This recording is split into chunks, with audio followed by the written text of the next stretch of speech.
Habakkuk. Chapter 1. The burden which Habakkuk the prophet did see. O Lord, how long shall I cry and you will not hear, even cry out unto you of violence and you will not save?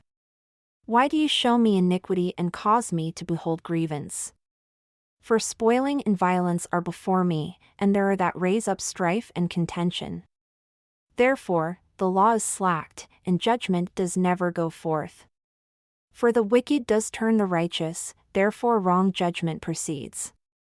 Behold among the heathen, and regard and wonder marvelously.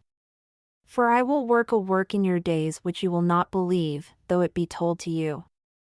For behold, I raise up the Chaldeans, that bitter and hasty nation, which shall march through the breadth of the land to possess the dwelling places that are not theirs. They are terrible and dreadful. Their judgment and their dignity shall proceed of themselves. Their horses also are swifter than the leopards and are more fierce than the evening wolves. And their horsemen shall spread themselves, and their horsemen shall come from far. They shall fly as the eagle that hastens to eat. They shall come all for violence, their faces shall swallow up as the east wind, and they shall gather the captives as the sand. And they shall scoff at the kings, and the princes shall be a scorn unto them. They shall deride every stronghold, for they shall heap dust and take it. Then shall his mind change, and he shall pass over and offend, imputing this his power unto his God.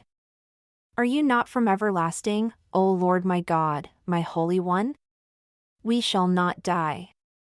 O Lord, you have ordained them for judgment, and, O mighty God, you have established them for correction. You are of purer eyes than to behold evil, and cannot look on iniquity. Why do you look upon them that deal treacherously and hold your tongue when the wicked devours the man that is more righteous than he? And makes men as the fishes of the sea, as the creeping things that have no ruler over them? They take up all of them with the fish hook. They catch them in their net and gather them in their drag, therefore, they rejoice and are glad. Therefore, they sacrifice unto their net and burn incense unto their drag, because by them their portion is fat and their food plenteous. Shall they therefore empty their net and not spare continually to slay the nations? I will stand upon my watch and set myself upon the tower, and will watch to see what he will say unto me, and what I shall answer when I am reproved. And the Lord answered me, and said, Write the vision and make it plain upon plates, that he may run that reads it. For the vision is yet for an appointed time, but at the end it shall speak and not lie. Though it delay, wait for it, because it will surely come, it will not fail. Behold, his soul which is lifted up is not upright in him. But the just shall live by his faith.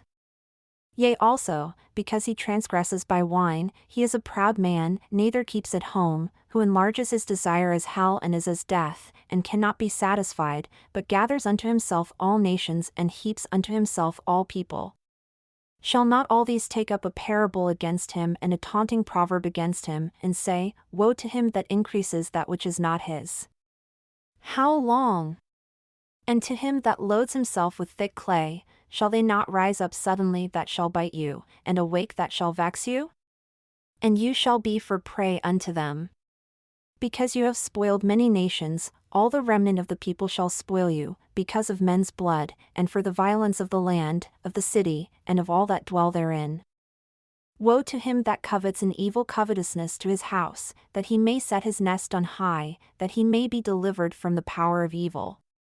You have consulted shame to your house by cutting off many people, and have sinned against your soul. For the stone shall cry out of the wall and the beam out of the timber shall answer it. Woe to him that builds a town with blood and establishes a city by iniquity. Behold, is it not of the Lord of hosts that the people shall labor in the very fire, and the people shall weary themselves for very vanity? For the earth shall be filled with the knowledge of the glory of the Lord, as the waters cover the sea. Woe unto him that gives his neighbor drink, that puts your bottle to him and makes him drunk also, that you may look on their nakedness. You are filled with shame for glory. Drink also, and let your foreskin be uncovered. The cup of the Lord's right hand shall be turned unto you, and shameful spewing shall be on your glory.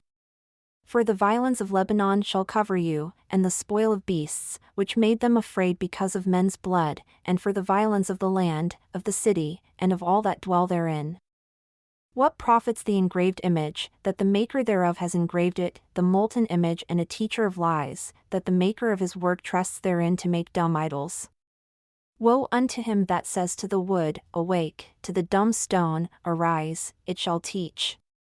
Behold, it is laid over with gold and silver, and there is no breath at all in the midst of it. But the Lord is in his holy temple. Let all the earth keep silence before him.